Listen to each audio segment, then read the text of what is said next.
আমাদের দেশে কিন্তু ভাই জীবন্ত মানুষের চাইতে মরা মানুষের পাওয়ার বেশি। হায়, তুমি ঠিক বুঝিস রে বা।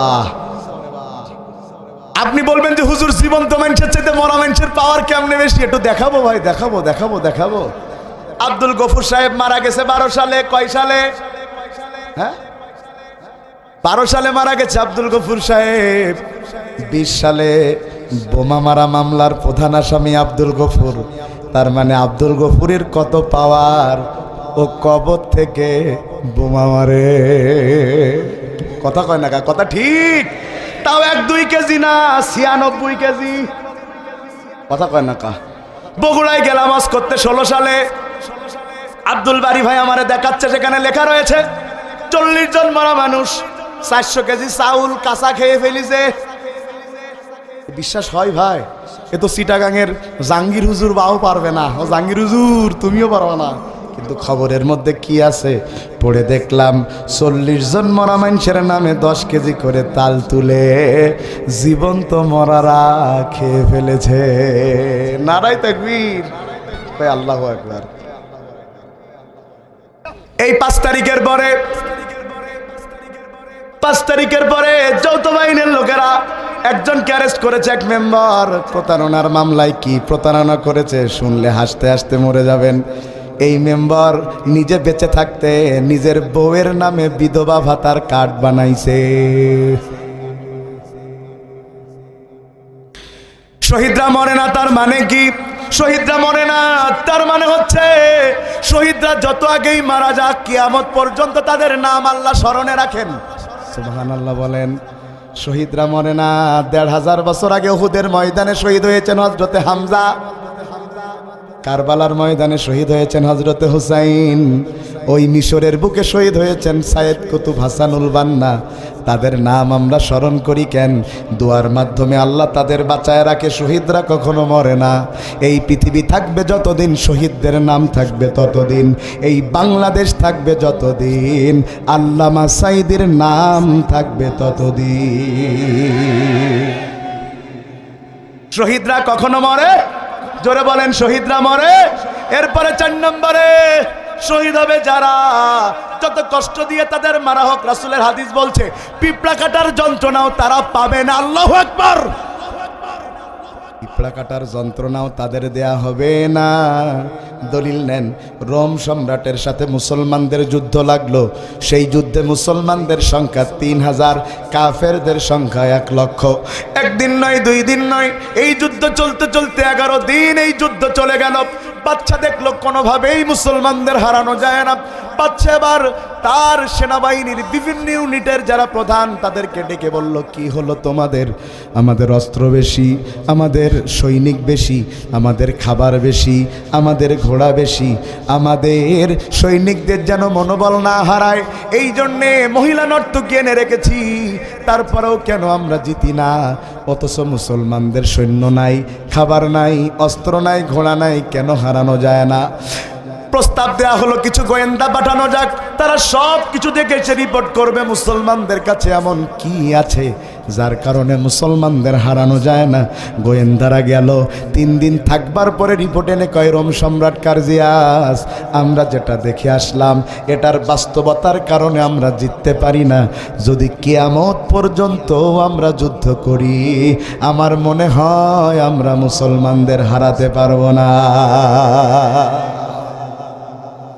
বাচ্চা ডাক দেয়া কয়, কেন কেন কেন তাদের কাছে এমন কি আছে?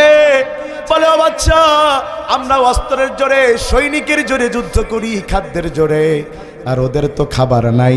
সকালে যখন ওরা জিহাদের ময়দানে যায় তখন তাদের কাছে অর্ধেক খেজুর, জিহাদের ময়দান থেকে ফিরে আসে অর্ধেক খেজুর।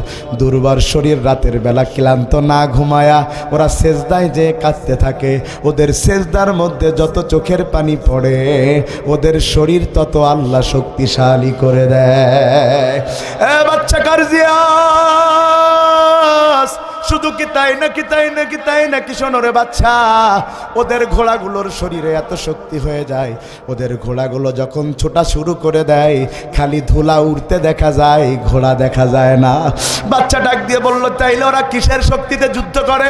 বলে ওদের মূল শক্তি ইমানের শক্তি। ইমানের শক্তি আছে যতদিন ওদের হারাতে পারবো না ততদিন।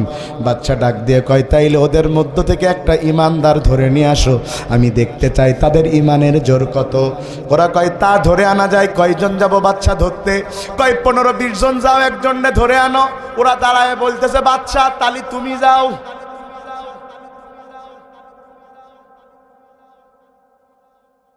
হ্যাঁ তুমি থাকো বাবা, তোমার সাথে ওয়াজ শেষে কথা হবে। হ্যাঁ শোনা ভাইয়েরা আমার, মন দিয়া শুনেন, কথা শুনতেছেন আমার? খুব গুরুত্বপূর্ণ কথা। বাদশারে কয়, ও বাদশা, 15-20 জন যেতে হলে তুমি যাও।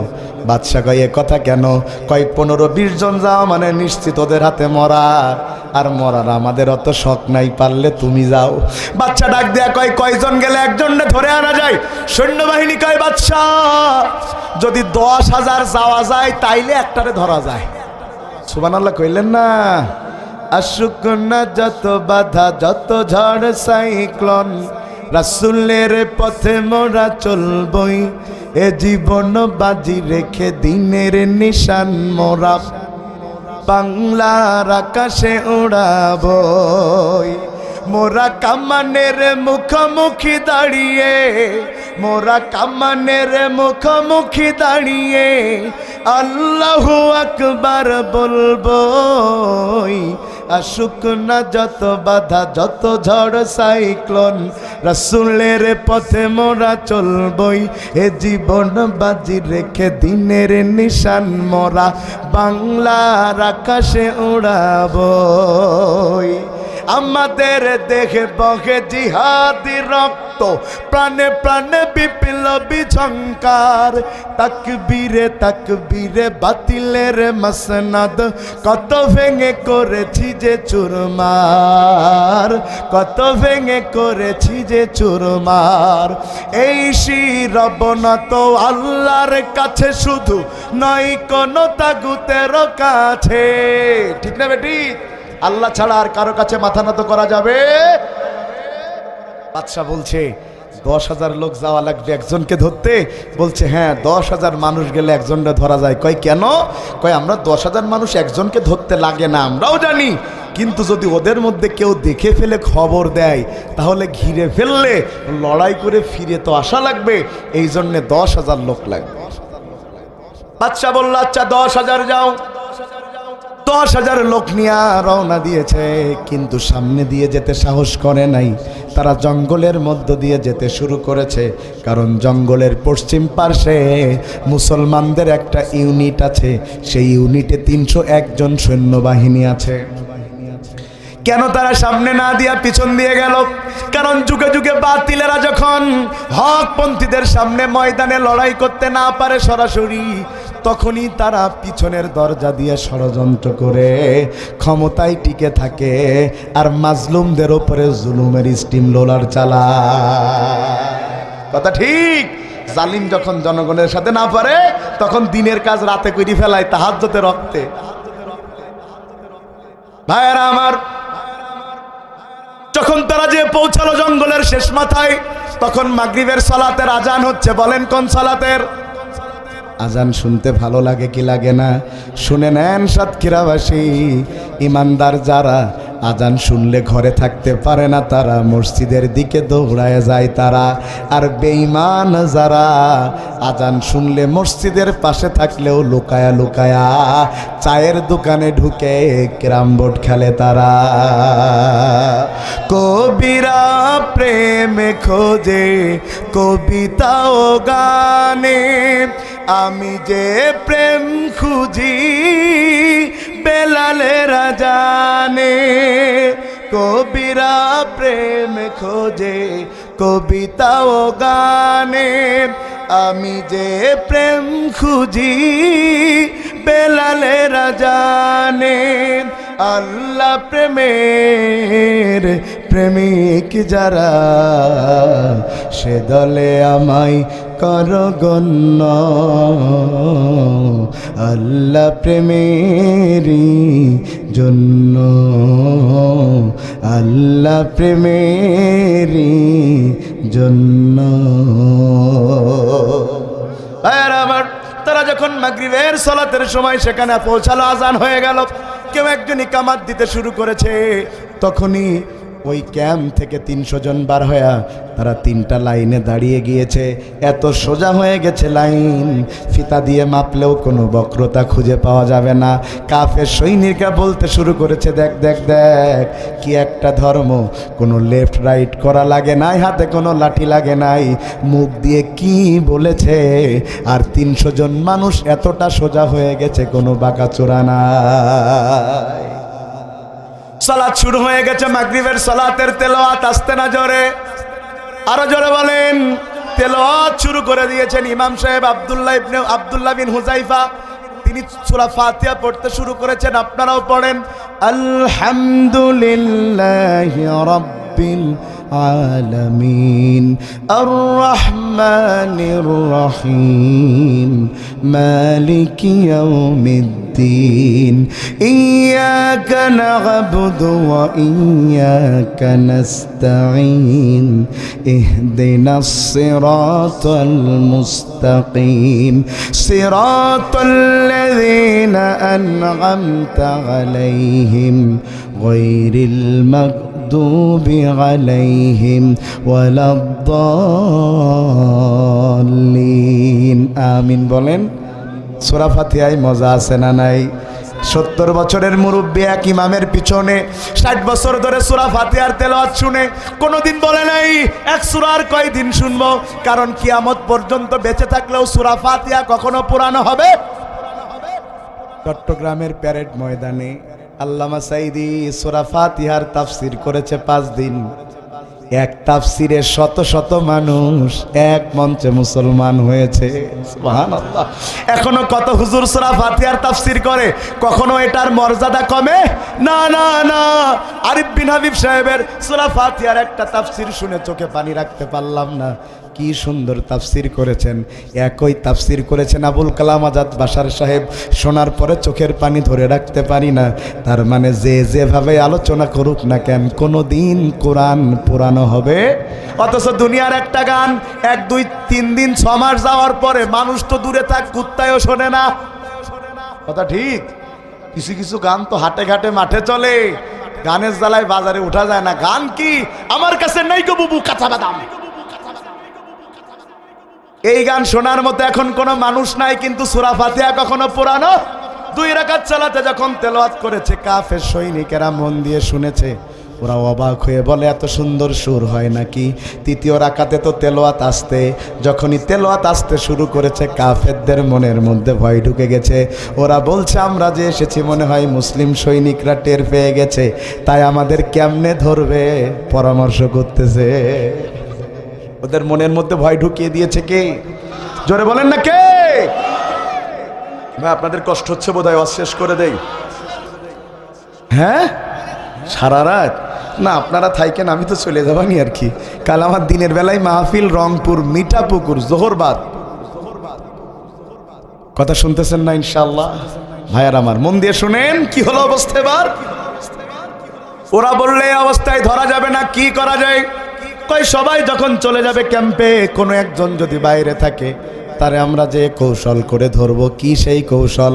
সবাই যখন ক্যাম্পে চলে গেছে, ইমাম হিসাবে বসে আছে আব্দুল্লাহ বিন হুযাইফা, তার কাছে চলে গিয়েছে। আব্দুল্লাহ বিন হুযাইফার কাছে যে তাদের একজন বলছে, আপনি যেই জিনিসটা পড়ছিলেন বড় ভালো লেগেছে, আমি কাঠ কাটতে এসেছিলাম, এটা আমি শিখতে চাই। জঙ্গলের ওপাশে আমার বাড়ি, আমাদের বউ ছেলে মেয়েদের শেখাতে চাই, আপনি কি যেতে পারবেন নাকি?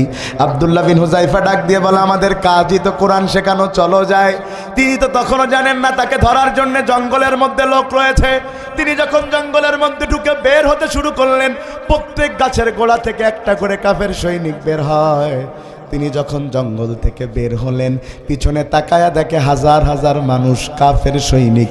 তিনি বুঝতে পারলেন তাকে প্রতারণা করে গ্রেপ্তার করা হয়েছে, কিন্তু তিনি কোনো ভয় পাইলেন না, কারণ ইমানদার আল্লাহ ছাড়া আর কখনো কাউকে ভয় পায় না। সবাই বলেন, যাদের হৃদয়ে আছে আল্লাহর ভয়, তারা কবু পথ ভুলে যায় না। আল্লাহর প্রেম ছাড়া এই দুনিয়ায় কারো কাছে কোনো কিছু চাই না। রাতের আধারে যারা সেজদাতে রায়, দু চোখের অশ্রুতে নদী যেন বয়। রাতের আধারে যারা সেজদাতে রায়, দু চোখের অশ্রুতে নদী যেন বয়। ছলনার হাতছানি যতই আসুক, ছলনার হাতছানি যতই আসুক, পিছনে ফিরেও তাকাই না। ও যাদের হৃদয়ে আছে আল্লাহর ভয়, তারা কবু পথ ভুলে যায় না। আল্লাহর প্রেম ছাড়া এই দুনিয়ায় কারো কাছে কোনো কিছু চাই না। ভাইরা আমার, বাচ্চার কাছে যখন পৌঁছালো, বাচ্চা তার মনে হলো এক পাল ভেড়ার মধ্যে একটা সিংহ হেঁটে আসতেছে। আল্লাহু আকবার। বাচ্চার কাছে পৌঁছে গেল, বাচ্চা ডাক দিয়া কয়, তোমার নাম কি? কয়, আমার নাম আব্দুল্লাহ। তোমার বাবার নাম কি? কয়, আমার বাবার নাম হুজাইফা। তোমার বাবার নাম খুব শুনেছি, তুমি যে হযরত ওমরের দলে লড়াই করতে এসে যুদ্ধ করতেছো, তোমারে বেতন দেয় কত? হাসতে হাসতে আব্দুল্লাহ বিন হুজাইফা কয়, বাদশা হাসাইলা, আমরা টাকার বিনিময়ে যুদ্ধ করি না, বরং আমরা পকেটের টাকা দিয়া আল্লাহর জমিন, আল্লাহর দিন কায়েমের আন্দোলন করি। বাচ্চা মনে মনে কয়, তাইলে মনে হয় টাকার লোভ আছে। বাচ্চা ডাক দিয়ে কয়, আব্দুল্লাহ, তুমি যদি আমার দলে নাম লেখাও, তাইলে তোমার মাসে 10,000 স্বর্ণ মুদ্রা বেতন দেয়া হবে। হযরত আব্দুল্লাহ মিসকি হাসে, কয়, আব্দুল্লাহ, তুমি যদি আমার দলে নাম লেখাও, আমার সেনাবাহিনীর বিশাল একটা ইউনিটের, আমার সেনাবাহিনীর বিশাল একটা ইউনিটে তোমার কমান্ডার করে দেয়া হবে। আচ্ছা, আর কি করবেন? আমার মেয়েটাকে তোমার সাথে বিয়ে দিয়ে দেব। বাদশার কাছে এবার আব্দুল্লাহ ডাক দেয়া কয়, বাদশা, অতি ছোট লোভ দেখিয়েছ আমার, আমি এক কথাই বলে দেই, গোটা দুনিয়া যদি আমার নামে লিখে দাও, আর গোটা দুনিয়ার মানুষগুলাকে যদি আমার গোলামও বানায় দাও, তারপরেও 1 সেকেন্ডের জন্যে আল্লাহর দিন থেকে আমাকে সরাতে পারবা না। বাচ্চার রাগ হয়ে গেল। বাচ্চা রাগ করে বলে, কি কথা? কোনো লোভ নাই। যার লোভ নাই তাকে কখনো পরাস্ত করা যায়? যাদের লোভ আছে তাদের দালাল বানানো যায়, যাদের লোভ নাই তাদের দালাল বানানো যায় না। এই জন্য আকাশ সমান লোভ দেখায়াও আল্লামা সাইদিকে দালাল বানানো যায় নাই। ভাইরা আমার, মন দিয়া শুনেন এবার। বাচ্চা কয়, তোমার ইমান আমি এবার পরীক্ষা করব। 2 নম্বরে কেমন দেখি ঘরের মধ্যে ঢুকায় দাও। ওই ঘরের মধ্যে একটা সুন্দরী নারীকে ঢুকায় দাও। ওই নারী যেমনে হোক রাতের বেলা আব্দুল্লাহর ঈমান নষ্ট করবে, তারপরে দেখা যাবে। কারণ মানুষ যত শক্ত হৃদয়ের হোক, নারী দেখলে মানুষ অবাক হয়ে যায়। রাতের বেলা হযরত আব্দুল্লাহর ঘরে ওই এলাকার সবচেয়ে সুন্দরী নারীটাকে টাকা দিয়ে ভাড়া করে ঢুকিয়ে দেওয়া হয়েছে। সারা রাত ওই নারী ওই ঘরের মধ্যে অবস্থান করে পরের দিন সকালবেলা বের হয়ে বাদশার কাছে চলে গেছে। বাদশা দেখতেছে মুখটা আন্ধার। বাদশা কয়, তোমার মুখ আন্ধার কেন? কি হয়েছে? কয়, বাদশা রে, কার কাছে তুমি আমারে পাঠাইছো বাদশা? সে মানুষ নাকি পাথর আমি বুঝতে পারি নাই। ঘরের মধ্যে ঢোকার পরে সে আমাকে যেই না দেখেছে সেই সেজদায় চলে গেছে। সারা রাত ধরে তাকে আমি আর সেজদা থেকে তুলতে পারি নাই। শেষ রাতে চিন্তা করলাম, এতগুলো টাকা দিয়ে বাদশা আমারে ভাড়া করে আনলো, যদি আমি আমার কাজে সফল না হই আপনি আমার কাছ থেকে টাকা ফেরত নিবেন, তাইলে তো কিছু একটা করা লাগে।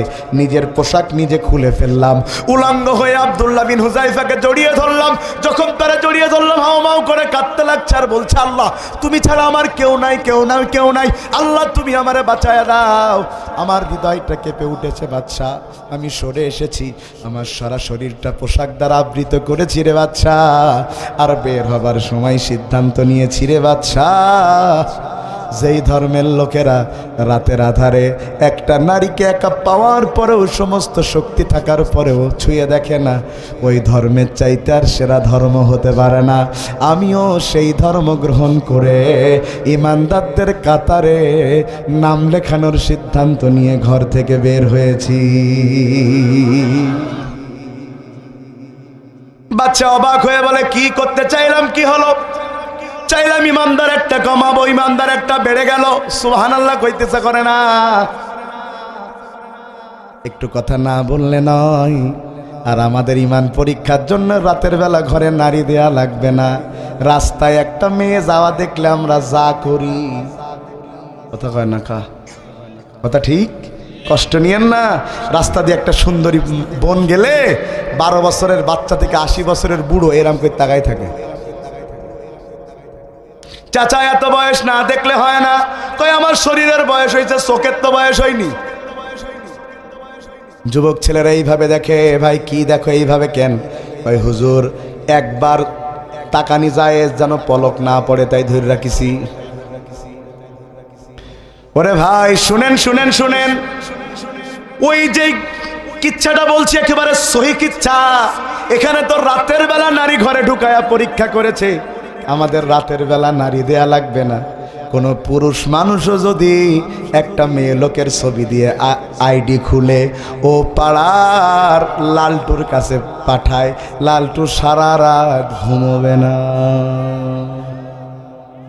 কথা কয় না কা? এ পাড়ার আবুল মুকসেদ অ্যাঞ্জেল সাদিয়া নামে আইডি খুলেছে, খুলে ওই ভাইয়ের কাছে পাঠাইছে। কথার কথা, কার বলিস তো বোঝা যাচ্ছে না আর কি। ও মেয়ে লোকের ছবি দিকে সারা রাত চ্যাটিং করিস, 3 মাস ধরে কথা বলে, খালি বলে একটু ভিডিও কলে আসো, কয় আমি আসবো না। 3 মাসে মোটামুটি লাখখানিক টাকা খাওয়া সারা। লালটু আর সহ্য করতে না পেরে বলতেছে, আরে তুমি একদিন দেখা তো করো আমার সাথে। ও দেখছে দেখা করলি তো ধরা খাবো। বলতেছে, ভাই রে তুমি যা মনে করছো তা না, আমি মুকসেদ সাদিয়া না।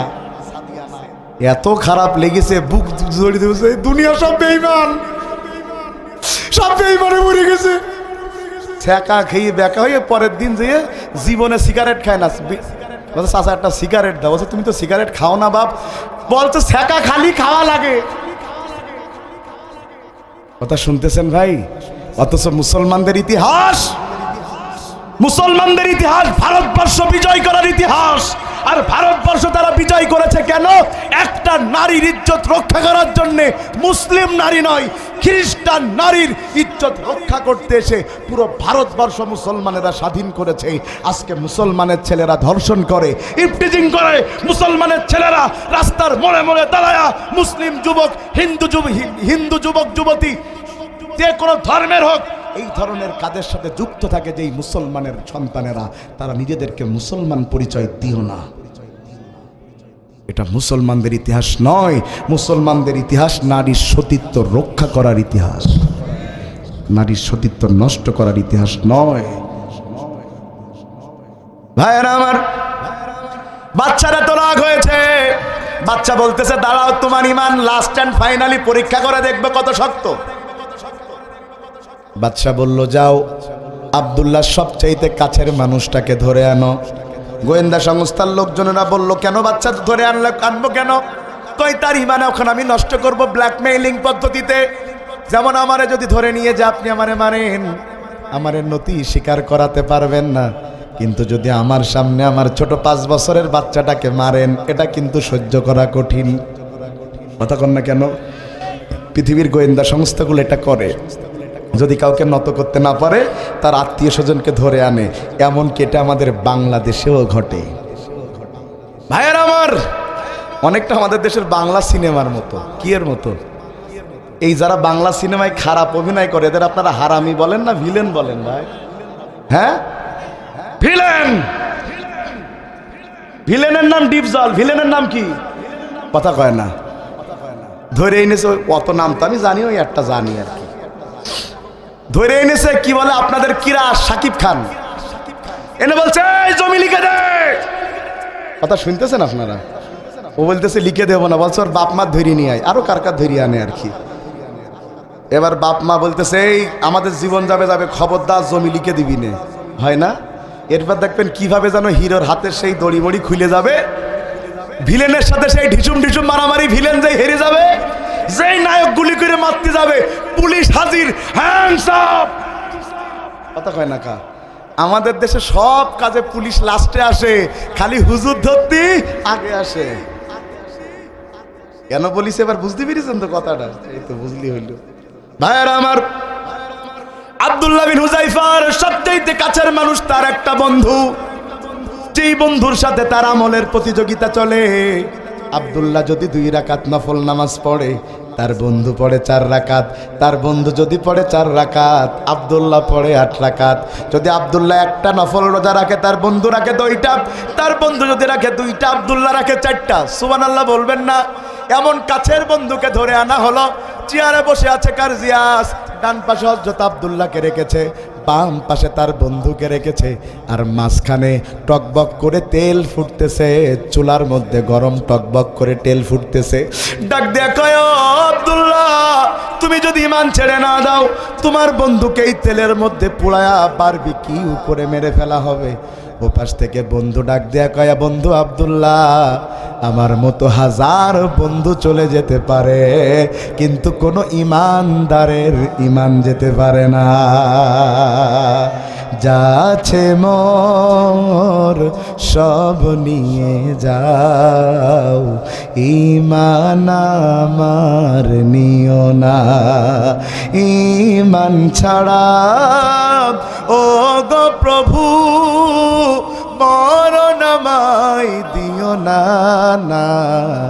যাচ্ছে মোর সব নিয়ে যাও, ঈমান আমার নিও না। বাচ্চারা এত রাগ হয়েছে, বাচ্চা ডাক দিয়ে কয়, ও সৈনিকেরা, আব্দুল্লাহর বন্ধুর পা তেলের মধ্যে চুবাই দে। সে যখন চিৎকার করবে, চেঁচামেচি করবে, চোখ দিয়ে পানি পড়বে, হাত পা ছোড়াছুড়ি করবে, তার কষ্ট দেখে আব্দুল্লাহ হয়তো ঈমান ছেড়ে দেবে। কিন্তু সবাইরে অবাক করে দিয়ে আব্দুল্লাহর বন্ধুর পা তেলের মধ্যে চুবাতে শুরু করেছে। যখন যত পা তেলের মধ্যে প্রবেশ করে, তত আব্দুল্লাহ বিন হুযায়ফার বন্ধুর মুখে হাসি ফুটে।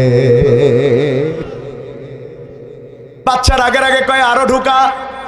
হাঁটু পর্যন্ত প্রবেশ করিয়েছে, আরো হাসতেছে। বাচ্চা কয়, ওরে নামা, কি হয়েছে তোমার? তুমি কি মানুষ নাও? তোমার কি তেলে পোড়ার কোনো যন্ত্রণা হয় না? তোমার পা তেলে পুড়ে বারবিকিউ হয়ে গেছে, গন্ধ সহ্য করা যায় না। তোমার কেন কোনো কষ্ট লাগে না? কেন তুমি কাঁদো না? আব্দুল্লাহর বন্ধু চিৎকার মারে আর বলে, ও বাদশা রে, তুমি যখনই আমার পা ওই তেলের মধ্যে চুবাতে শুরু করেছ, তখনই আমার রব, আমার আল্লাহ জান্নাতের 8টা দরজা টাস টাস করে আমার সামনে খুলে দিয়েছে। তুমি যখন আমার পা তেলের মধ্যে চুবাতে শুরু করেছো রে বাচ্চা, তখনই আমার আল্লাহ জান্নাতের 8টা দরজা খোলার কারণে জান্নাতের নাজ নিয়ামত 2 চোখ দিয়ে যখন আমি দেখেছি, জান্নাতের সুঘ্রাণ যখন আমার নাকে প্রবেশ করেছে রে বাচ্চা, পায়ে পড়ার কোনো যন্ত্রণা আমি টের পাই নাই। তার মানে বোঝা যায়, আল্লাহর রাস্তায় শহীদ হয় যারা, তাদের যত কষ্ট দিয়ে যখন মারা হোক না কেন, ওদের সামনে এমনভাবে আল্লাহ জান্নাতের 8টা দরজা তুলে ধরে, ওদের কোনো পিঁপড়া কাটার যন্ত্রণাও আমার আল্লাহ পেতে দেয় না। তাইলে শাহাদাতের মরণের 4 নম্বরে শহীদ হয় যারা মৃত্যুর সময় পিঁপড়া কাটার যন্ত্রণাও পায় না। আমরা বলছিলাম ভালো মৃত্যু লাভের উপায় কয়টা আলোচনা করছিলাম। 2 নম্বরে শহীদ হবে যারা, ভালো মৃত্যু পেয়ে আল্লাহর জান্নাতে যাবে তারা। আজকে 2টা বলে আর সামনের দিকে যাওয়া যাবে না। হ্যাঁ, 12টা 5 দিকে কেবল সন্ধ্যে হয়েছে। বাবারে বাবা, না, আমার নাম আজমল। উজু গোসলের পরে হাঁটুর উপরে কাপড় উঠে গেলে উজু নষ্ট হয়ে যাবে কি না একটু জান? না, উজু নষ্ট হবে না, যদি আনফর্চুনেটলি উঠে যায় নষ্ট হয় না। আচ্ছা, মাসলা টাসলা না দেয়াই ভালো, আলেমুল আমরা দিবে, গ্যাঞ্জাম লাগে। বলেন ভালো মৃত্যু লাভের উপায় কয়টা? বলেছি কয়টা? এই 2 নম্বরে আর একটা পয়েন্ট বাকি, সেটা কই গেলে আরো আধা ঘন্টা, সেটাই তো আর যাওয়া যাবে না ভাই, শেষ করে দেবো ভাই। কাল মিঠাপুকুর রংপুরি সে এইকেন না, জোহরবাদ ভাই। 3 নম্বরটা কলি পরে একটু গায়ে লাগবে, তা কব সবার গায়ে লাগতে পারে একদম, কব 3 নম্বরটা কই শেষ করি, দাবি করেছেন তাই। কয় নম্বর? 3 নম্বরে ভালো মৃত্যু পেয়ে আল্লাহর জান্নাতে যাবে তারা, ঋণ মুক্ত হয়ে হালাল রিজিক খেয়ে মরবে যারা। অনেকে বলতে পারেন হুজুর এটা একটা পয়েন্ট হলো, এমন হাদিস আপনাদের এখন শোনাতে যাচ্ছি নিজের গায়ের পশম সোজা হয়ে যাবে, চিন্তা করতে করতে বাড়ি যাওয়া লাগবে। রেডি আছেন শোনার জন্যে? তার আগে হাত তোলেন তো কারা কারা ঋণ নাই 1 টাকাও। আন্দাজে তুললেন না, আমারে তুলতেছে। 1 টাকাও আপনাদের কাছে পায় না, কিটা কিটা হাত তোলেন। আল্লাহ, মাত্র 3টে হাত পাইছি। এই আপনাদের সাতক্ষীরাই শ্যামনগরের এই যে কাশিমারা না কাশিমপুর আছে না, কাশিমারি, ওখানে ওয়াজ করতে যেয়ে বললাম যে ঋণ আছেন কারা কারা হাত তোলেন। ওমা 99.99 জন তুলিছে, তার মধ্যে একটা 7-8 বছরের বাচ্চাও তুলিছে। আমি বললাম বাপ তুমিও দিনা? বলছে হ্যাঁ হুজুর। মনে করছে আমি মারবো, ছোট মানুষ তো। বললাম বাপ মন চাই, ওটা আসবে না। বললাম আয় বাপ তুমি ক টাকা ঋণ? বলছে হুজুর 8 টাকা। আমি বললাম 8 টাকা ঋণ হলে কি করে বাবা তুমি? 8 টাকা কি 12 টাকা বলেছে? বলতেছে আর বললেন না, আঞ্চলিক ভাষায় বলে মালাই। আইসক্রিমটা কি বলেন? ও বলছে আমি মালাই কিনতে গেছি 20 টাকা দাম, তা আমার কাছে 12 টাকা আছে, 8 টাকা নেই। তো আমার বন্ধু সাদিকের কাছে হাওলাত করেছি, হুজুর আমার বুকের না আব্বার বলি শোধ করে দেওয়ান। ও ভাই, ছোট একটা বাচ্চা তাই ঋণের বাইরে যায় না। এদেশের মানুষ প্রচন্ড পরিমাণে ঋণগ্রস্ত হয়ে থাকে। এদেশের মানুষ ঋণ করাকে অপরাধী মনে করে না। অনেকে ঋণ করে, ধার করে নেয়, ধার করার সময় যার কাছ থেকে নেয় তার পায়ে ধরে নেয়, আর পরে তার কাছে টাকা ফেরত নিতে গেলে যে ধার দিয়েছে ওর পায়ে ধরে বেড়ান লাগে। কথা ঠিক? বলিছে বন্ধু তুই যে আমার এই 5000 টাকা দিলি, আমি জীবনেও তোর ঋণ শোধ করতে পারবো না। এখন বন্ধু মনে করিছে মনে হয় এমনি যে ওই সান্ত্বনার কথা বলতেছে। পরে চালি বলছে আমি তো বলেই দিলাম যে তোর ঋণ শোধ করতে পারবো না। শোনেন, ঋণ পরিশোধ করবেন না। এ দেশে ভাই সবচাইতে বেশি ঋণ বড় বড় লোকেরা, বড় বড় কোম্পানির লোকেরা এ দেশে সবচাইতে বেশি ঋণের তালিকায় আছে এস আলম আর বেক্সিমকো। দরবেশ চিনতে পারিনি, দরবেশ। বাবা, সাদা দাড়ি, সাদা টুপি, সাদা পাঞ্জাবি দেখলি মনে হয় জান্নাতে চুরি করে দৌড় মেরিস। কথা কয় না কা? বলছে কোরআনে কিছু কিছু ভুল আছে, হাদিসে একটু বেশি বেশি ভুল আছে। আরে এই কোরআন হাদিসের ভুল দ্বারা লোক রাষ্ট্রের লক্ষ লক্ষ কোটি টাকা মেরে দিয়েছে। এখন দেশ থেকে পলাবে, দাড়ি রাখলি তো চিনি ফেলবে, তাই দাড়ি চেঁচে ফেলি। কথা কয় না কা? কথা ঠিক। পরে উনি আর আনিসুল হক সাহেব নৌপথে পালিয়ে যাচ্ছে, প্রশাসনের লোকেরা জানতে পেরে ধরতে গিয়েছে, ধরে আনিসুল হক সাহেবরে ধরে নিয়ে চলে যাচ্ছে। আনিসুল হক সাহেব বলছে খালি আমার একলা ধরলেন কেন? বলছে আর তো কেউ নেই। বলছে নেই মানে চোখে কি হয়েছে? ওই তো দরবেশ। ওরা বলতে দরবেশ মানে কই সিনাই তো যেতে না। হ্যাঁ দরবেশ। দরবেশ তখন বলতেছে আনিসুল হক ভাই এরা তো আমার চিনতেই পারিনি, তুমি যদি নামটা না কইতে তাহলে তো আমার ধরতো না। বলছে তা হবে না, একসাথে ক্ষমতায় থাকবো আর জেল একা কাটবো। শুনেন শুনেন, ঋণ বড় কত কত কঠিন জিনিস। ঋণ শুধু ব্যাংক লোন নিলে হয় না, ঋণ শুধু টাকা ধার নিলে হয় না। এই রাস্তা করার জন্য সরকার টাকা দিয়েছে 5 কোটি, আপনি 2 কোটি টাকা রাস্তায় খরচ করেছেন, 3 কোটি টাকা ব্যাংকে রেখেছেন।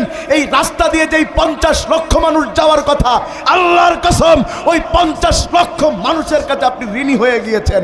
কিয়ামতের দিন গায়ের গোশত কেটে কেটে ঋণ পরিশোধ করা লাগবে। বড় লোকদের তো ঋণ দেয় ব্যাংক আলারা, আর গরিব লোকদের দেয় কিস্তি আলারা। কি আলারা? কথা কয় না, কি আলারা? গ্রামীণ, ব্রাক, আশা, নিরাশা, ঠ্যাঙ্গামারা। এদিকে আছে ঠ্যাঙ্গামারা। এই শোনেন, কথার মধ্যে শিক্ষা আছে, শিক্ষার জন্য বলছি। এই কিস্তিওয়ালারা ঋণ তো আবার বিলকিসির বাপের দেয় না, বিলকিসির মার দেয়। কথা কয় না, কার দেয়? বিলকিসের মা বাপ, মার বাপ মিলে সাতক্ষীরা শহর থেকে 30,000 টাকা লোন তুলে ওই বাড়ি হচ্ছে গোবরদাড়ি সাইডে বাড়ি যাচ্ছে। বউ বলছে বাড়ি গেলি হবে, কতদিন গরুর গোস্ত খাসির গোস্ত খাইনি, বাজার করো। 8,000 টাকার বাড়ি বাজার কিনে বাড়ি গে 30,000-এ বাজার করিস কত? হ্যাঁ আছে কত? পরের দিন সকালে ছেলে কাঁদছে, সবাই মোবাইল আছে কলেজে, খালি আমার নেই। ওর বাপ বলছে আমি না বেঁচে আছি, 13,000 টাকা বের করি নে। আছে কত? 9,000। আগামী 10 দিনে 9,000 খাওয়া শেষ। এখন কিস্তিওয়ালা বাড়ির সামনে দিয়ে আসে আর বিলকিসের মা পেছন দিয়ে দড়ি মেরে ঘেরে বসে থাকে, চিংড়ি মাছের লাফানি দেখতেছে। কথা ঠিক? ঋণ পরিশোধ করছেন না। এবার আমার কাছে হাদিস শোনেন। আপনারা বাড়ি যেতে গেলে চিন্তা করা লাগবে। সবাইকে হাদিস শোনার জন্য প্রস্তুত? আল্লাহ রাসূলের জলিল কদর সাহাবী ওয়ান মুহাম্মদ ইবনে জাহশ রাদিয়াল্লাহু তাআলা আনহু قال كنا جلوسا عند رسول الله صلى الله عليه وسلم فرفع رأسه إلى السماء। মুহাম্মদ ইবনে জাহশ রাদিয়াল্লাহু তাআলা আনহু বলছেন, আমরা একবার আল্লাহর রাসূলের সাথে বসেছিলাম, হঠাৎ করে আল্লাহর রাসূল আকাশের দিকে তাকালেন, রাসূলের শরীর ঘামতে শুরু করলো। তিনি বারবার তার মাথা মুছতে লাগলেন আর বললেন, এটা কি কঠিন জিনিস, এটা কি কঠিন জিনিস, এটা কি কঠিন জিনিস। রাসূলের চেহারা দেখে আমরা সাহস পেলাম না যে কি হয়েছে ইয়া রাসূলুল্লাহ, জিজ্ঞাসা করব। সাগালতুহু ইয়া রাসূলুল্লাহ। পরের দিন আমরা জিজ্ঞাসা করলাম, ইয়া রাসূলুল্লাহ মা হাযাত তাশদীদুল্লাযী নুজিলা, গতকালে এমন কি নাজিল হলো যার কারণে আপনি বারবার আকাশের দিকে তাকাচ্ছিলেন, নিজের কপাল মুছছিলেন আর বলছিলেন এত কঠিন জিনিস আল্লাহ তুমি নাজিল করো না, কি সেই জিনিস? ক্বালা রাসূলুল্লাহ সাল্লাল্লাহু আলাইহি সাল্লাম ওয়াল্লাযী নাফসি বিয়াদি, আল্লাহ রাসূল বললেন, সে আল্লাহর নামে কসম যার হাতে আমার জীবন, আমাকে জানানো হয়েছে মান কানা রাসূলান কুতিলা ফি সাবিলিল্লাহ ফাকাদ উখিয়া সুম্মা কুতিলা সুম্মা উখিয়া সুম্মা কুতিলা আলাইহি দাইন মা দাখালাল জান্নাহ হাত্তা ইউকদা দাইনু। আমাকে জানানো হয়েছে, একটু আগে আমরা বলেছি শহীদেরা বিনা হিসাবে কোথায় যাবে? কথা কয় না, শহীদরা বিনা হিসাবে কোথায় যাবে? জান্নাতে। আর হাদিসে আবার আল্লাহ রাসূল বলছেন, আল্লাহ রাসূল বলছেন, শোনো শোনো শোনো, আমাকে জানানো হয়েছে যদি কোনো ব্যক্তি আল্লাহর রাস্তায় শহীদ হয়, ওই লোকটা যদি আবার মারা যায়, আবার শহীদ হয়, আবার মারা যায়, আবার শহীদ হয়, তার মানে একই ব্যক্তি যদি 3 বার শহীদ হয়, 2 বার জীবন ফেরত পায়। এই লোকটাও যদি ঋণ রেখে মারা যায়, আর যদি তার ঋণ দুনিয়া থেকে কেউ পরিশোধ না করে, যতক্ষণ তার ঋণ পরিশোধ করা না হবে, শহীদ হলেও ততক্ষণ আল্লাহর জান্নাতে যেতে পারবে না। চিন্তা করেন। এই জন্যে বিপদে না পড়লে ঋণ করবেন না। কথা ঠিক? এই পয়েন্টে 2 নাম্বার মারাত্মক উদাহরণ দিব একটা, খেয়াল করেন।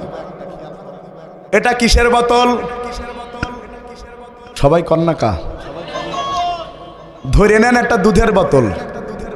কি এর বোতল? আবার জানো বললেন না যে হুজুররা মিথ্যে কথা বলে, পানির বোতল দেখিয়ে বলছে দুধের বোতল। সেদিন এক হুজুরের ওয়াজ শুনে আমি হাসতে হাসতে হাট ফেলে, তরিকুল ভাই কই আছে? হাসতে হাসতে শেষ। মুফতি হাসান জামিল সাহেব ওয়াজ করতেছে, মানে কথার কি যে বিপদ এখন ওয়াজ করা অনলাইনের যুগে। হুজুর ওয়াজ করতে গিয়েছে এক জায়গায়, যে ওয়াজ করেছে আলেমদের মর্যাদা। ওয়াজ করতে যেয়ে হুজুর এক পর্যায়ে বলেছে, যদি কোনো কবরস্থানে কোনো আলেমকে দাফন করা যায়, তার সম্মানে ওই গোরস্থানে যত ইমানদার নরনারী আছে সবার গোর আজাব মাপ। ওয়াজ শেষ করে হুজুর বাড়ি গিয়েছে, মানে ওই মেহমান যেখানে হয়েছে, তৎকালীন সময় হুজুর গাড়ি নিয়ে যাইতো না, ওই বাড়িতেই আছে। হঠাৎ বাড়ির উঠানে চিল্লা পাল্লা শুরু হয়েছে। হুজুর খাদেমরে কইল, যা তো কি হয়েছে দেখে, আমি তো রাজনীতির রস করিনি, জ্ঞান দাম লাগলো কেন? খাদেম সব দেখে যে বলতেছে, হুজুর তাড়াতাড়ি ব্যাগ গুছান, দড়ি মারা লাগবে। হুজুর বলছে হইছেটাকে? বলছে হুজুর আর কইেন না, ওই যে আপনি ওয়াজ করেছেন যদি কোনো গোরস্থানে একটা আলেমের মাটি দেওয়া যায় সবার গুনাহ মাপ। এখন এই গ্রামে কোনো আলেম নেই, ওদের তো গুনাহ মাফ করা লাগবে, তাই ওরা সিদ্ধান্ত নিয়েছে আপনার কবর দিয়ে তাই গুনাহ মাফ করবে। এখন ভাই এই কথা বলা তো খুব বিপদ। পানির বোতল দুধের বোতল বানালি তো আপনারা খেপে যাবেন। এটা ধরে নেন, অঙ্ক করছেন, ধরে নেন এটা দুধের বোতল। কি এর বোতল? এই দুধ বেচা টাকা হালাল না হারাম? হ্যাঁ হ্যাঁ, যদি দুধে পানি মিশায়, যদিও এখন আর দুধে পানি মিশায় না, দুধ আলারা তো বুদ্ধিমান। এই দুধে পানি মিশাও, আল্লাহর কসম হুজুর 15 বছর দুধ বিক্রি করি, কোনোদিন দুধে পানি মিশাইনি। কথা তো সত্যি, ও আগে পানি ঢালে পরে দুধ ঢালে, ও দুধে পানি মিশায় না, পান্তি দুধ মিশায়। বালা ডাকাত মান্তিক জানে তো। কথা কয় না, কথা ঠিক। আচ্ছা, দুধে পানি মিশালো না, ওজনেও কম দিল না, দুধ ভালো, বলেন দুধের টাকা হালাল না হারাম? এই দুধ বেচা টাকা দিয়ে যদি কেউ মদ কিনে খায়, হালাল বললেন কিরা ভাই, কাম সেরিছে। বলেন দুধ বেচা টাকা হালাল, কিন্তু হালাল টাকা দিয়ে মদ কিনে খাওয়া? নুমান ইবনে বাশির বলেন আল হালালু বাইয়িন আল হারামু বাইয়িন। এবার আসেন, মদ বেচা টাকা কি? হ্যাঁ হ্যাঁ, মদ বেচা হারাম টাকা দিয়ে যদি কেউ হালাল দুধ কিনে খায়, এবার আর কেউ ঠিক করে কবে না, কারণ সবাই তো ধরা খেয়ে যাবে। কথা কয় না, কথা ঠিক। শুনেন, দুধ বেচা টাকা দিয়ে যেমন মদ কিনে খাওয়া হারাম, মদ বেচা টাকা দিয়ে দুধ কিনে খাওয়া হারাম। একটা হলো মূলধন হারাম, একটা হলো পণ্য হারাম, দুইটাই হারাম। তবে শুনে নেন, আমার শেষ কথা আজকে বড় চমৎকার একটা উদাহরণ দিব। আমি আশা করি আজকে শুধু না, কয়েকদিন আপনাদের মনে থাকবে। এটা আজকে আমার শেষ আলোচনা। আমার আল্লাহ কোরআনের মধ্যে বলেন, কুল্লা ইয়াস্তাবিল খাবিস ওয়াত তাইয়িব ওয়ালাউ আ'জাবাকা কাসরাতুল খাবিস ফাত্তাকুল্লাহা ইয়া উলিল আলবাব।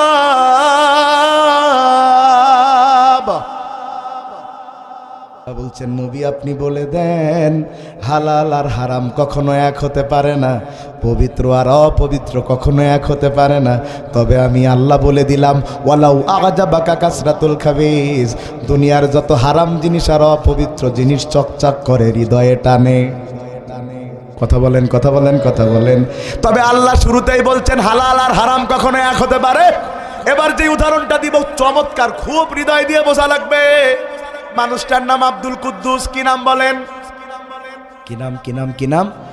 আব্দুল কুদ্দুস বড় ভালো মানুষ, জীবনে কোনোদিন 1 টাকার হারাম খায়নি। সুবহানাল্লাহ কোন। বড় ভালো ছাত্র ছিল, ক্লাসে রোল ছিল 1, ঘুষ দিয়ে চাকরি করতে হবে বলে চাকরিও করেনি, ওই নিজের বাবার রেখে যাওয়া সম্পত্তি চাষবাস করে খায়। এই আব্দুল কুদ্দুস সাহেব, দেখেছি আব্দুল কুদ্দুস সাহেব বড় সৎ মানুষ, একটা সাইকেল চালায়। এই সাইকেল খালি উনি চালান না, ওনার বাপও চালাইছে, তার বাপও চালাইছে। রাস্তা দিয়ে যখন যায় টঙাস টঙাস করে আওয়াজ করে, পোলা পানি আর কি মারে আর বলে, চাচা নূহ নবীর আমলে সাইকেল আর কতদিন চালাবা? কথা শুনতেছেন আপনারা? ওই সাইকেল একদিন চোরে চুরি করে নিয়ে গেছে, পরের দিন চোর আবার সাইকেল ফেরত দিয়ে গেছে, দিয়ে লিখে দিয়ে গেছে, ও যার সাইকেল ভাই, খবরদার সাইকেল আর এভাবে রাখবা না, তোমার সাইকেল চুরি করে আমার চোরগিরি ছুটে যাচ্ছিল। যে দোকানেই বেচতে যায় সেই দোকানদার আলা বলে, কুদ্দুস চাচা সাইকেল না। তার মানে এই সাইকেল সবাই চেনে, কেউ তো কিনবে না, তবে ভাঙাড়িতে দিলে 300 টাকা হতে পারে। কয় টাকা? আব্দুল কুদ্দুস চাচার ধান্দা, এই সাইকেল আমার ছেলেও চালাবে। সাইকেলে তো হাওয়া দেওয়া লাগে না, চাকা অটো হয়ে গেছে। কথা শুনতেছেন? ওই সাইকেল চালায়া, এই রাস্তার নাম কি রাস্তা বলেন আপনারা? এটা সুলতানপুর রাস্তা দিয়া কুদ্দুস চাচা যাচ্ছে সাইকেল চালায়া। ওই সাইকেলের পিছনে আরেকজন লোক গাড়ি চালায় আসছে। সেই গাড়ির দাম 3 কোটি টাকা। যিনি চালাচ্ছেন তার নাম বল্টু। কি ফরচুনেটলি বলেন আর আনফরচুনেটলি বলেন, এই বল্টু আর আব্দুল কুদ্দুস সাহেব এক ক্লাসেই পড়তো। আব্দুল কুদ্দুস সাহেবের রোল 1, বল্টুর রোল 59। 1 রোল চালাচ্ছে 300 টাকার সাইকেল, 59 রোল চালাচ্ছে 3 কোটি টাকা দামের গাড়ি। কথাটা খুব মন দিয়া বুঝেন। ওয়ালাউ আ'জাবাকা কাসরাতুল খাবিস আয়াতের ব্যাখ্যা বুঝেন। বল্টু সাহেব পিছনতে তাকায় বলে, কুদ্দুস না? হ্যাঁ আমার বন্ধু কুদ্দুস।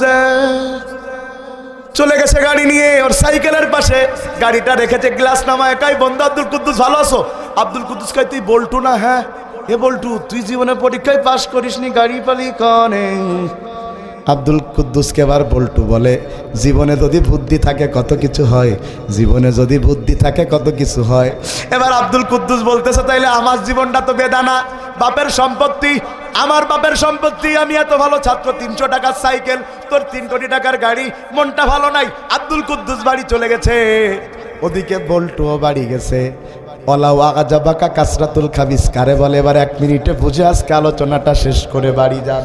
আব্দুল কুদ্দুস বাড়ি যে বউরে বলতেছে, ও বিলকিসের মা ভাত দে।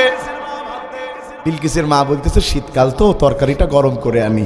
তরকারি গরম করে আনতে গেছে, এদিকে সে আব্দুল কুদ্দুস চাচা ঘুমিয়ে পড়িছে। এসে বিলকিসের মা ডেকে বলছে, ওটো ভাত খাও। এই ওটো, আপনাদের না বোর বইতেছে, তোর না বলিস আমি ঘুমলি ডাকবি নে, বাপের বাড়ি পাঠাই দিব। ওই যে আব্দুল কুদ্দুস চাচা ঘুমাইছে, ফজরের আগে আর তার ডেকে তোলা যায় না, এত জোরে নাক ডাকে, বাড়ি চোর তো দূরই থাক, কুত্তা তাই ঢোকে না। কথা মন দিয়া বুঝেন। অন্যদিকে বল্টু বাড়ি গিয়েছে, 9টার সময় ঘুমের বাড়ি খাইছে, 12টার সময় খাইছে, ঘুম আসে না। 3টের সময় বউরে কয়, বউ আর একটা দে। বউ কয়, তুমি বিষ খেয়ে একেবারে মজ্জাইতে পারো না। ভাইরে আমার 5 তলা বাড়ি, এসি রুম, এত দামি গাড়ি, তারপরেও ঘুম নাই কেন, ঘুম নাই কেন? হারাম টাকায় অর্জিত সম্পদ চকচক করতে পারে, কোনো শান্তি নাই, শান্তি নাই।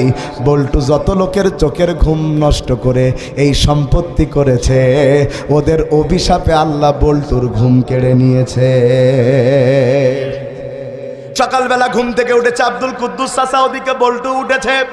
আব্দুল কুদ্দুস চাচা তার বউরে বলতেছে, বিলকিসের মা, কাল রাত্রে যে আমি ভাত খাইনি মনে আছে? কয় হ্যাঁ আছে। কয় সকাল আর রাত কাদা কাফারা একসাথে দে, 1 কেজি চালির ভাত ডাইল দিয়ে মেরে দেছে। 2 কেজি চালির ভাত কি দিয়ে মেরেছে? মেরে বলছে, বউ আর 2টো ভাত হয়। বউ বলছে, তুমি বুড়ো হইলে তা বড় হইলি না, ছেলে পিলে কি খাবে না? কয় তাইলে বাদ দে, 2 গ্লাস পানি দে। 2 গ্লাস পানি খেয়ে বলছে, আল্লাহ তুমি ভাগ্যিস পানি দিলে, নাই তো পেট ভরতো কেমনে। অন্যদিকে বল্টুর বাড়ি সকালবেলা পোলাও, বিরিয়ানি, কালিয়া, কুরমা, কুত্তা, লাল ভোলা, কানা ভোলা, রান্নার মৌ মৌ গন্ধ আমার মাহবুবার বাড়ি পর্যন্ত চলে গেছে। বলছে, এটা বল্টুর বাড়ি ছাড়া কারোর বাড়ির রান্না না, নিশ্চিত তার বাড়ির রান্না। কিন্তু কি কপাল, এই রান্না বল্টুর বাড়ির কর্মচারী খায়, ড্রাইভার খায়, কাজের মহিলা খায়, তার পিয়াজ খায়, সবাই খাইতে পারে, বল্টু খাইতে পারে না। বল্টুর কর্মচারী 1 গামলা ভাত, এতগুলো তরকারি খায়। বল্টু তাকায়া তাকা দেখে, বলে, আল্লাহ যদি আমি কর্মচারী হতাম তাও তো 2 কইটা খাইয়া বাঁচতে পারতাম। বল্টু যে খায় না তা না, বল্টুও খায় সারা দিনে 3 খান রুটি। কয়টা? তাও গোস্তের ঝোল না। ডাক্তার বলেছে বাঁচতে চাইলে সুজি দিয়ে খাবা, খবরদার চিনি দুবা না। এখন আপনাদের কাছে আমার প্রশ্ন, ব্যাংক ভর্তি টাকা, ফ্রিজ ভর্তি খাবার, বল্টু কেন খাইতে পারে না? কারণ বল্টু এই সম্পদের পাহাড় করতে যেয়ে কত মানুষের মুখের খাবার কেড়ে নিয়েছে, কত মানুষের চাকরি দেওয়ার নামে ঘুষ নিয়েছে, চাকরি দেয় নাই, কত মানুষের বাড়ি দখল করেছে, কত মানুষের গাড়ি দখল করেছে, কত মানুষকে মিথ্যা মামলা দিয়ে জেলে ভরেছে, কত সৎ নির্ভীক ছাত্রদেরকে সঙ্গীর মামলা দিয়া জেল খাটাইছে। মানুষের খাবার বল্টু কেড়ে নিয়েছে, আল্লাহ তাদের অভিশাপে বল্টুর খাবারও কেড়ে নিয়েছে। বোঝা গেল হারামে কোনোদিন আরাম হতে পারে না। সর্বশেষ স্লোগান দিতে হবে, আমার সাথে বলেন, অল্প খাবো হালাল খাবো। কথা কয় না কা? অল্প খাবো হালাল খাবো, হারামে আরাম নাই। জোরে বলেন, হারামে আরাম নাই। মনে থাকবে ইনশাআল্লাহ। আল্লাহ তাআলা আমাদের এই 3টার উপর আমল করবার তৌফিক দান করুন।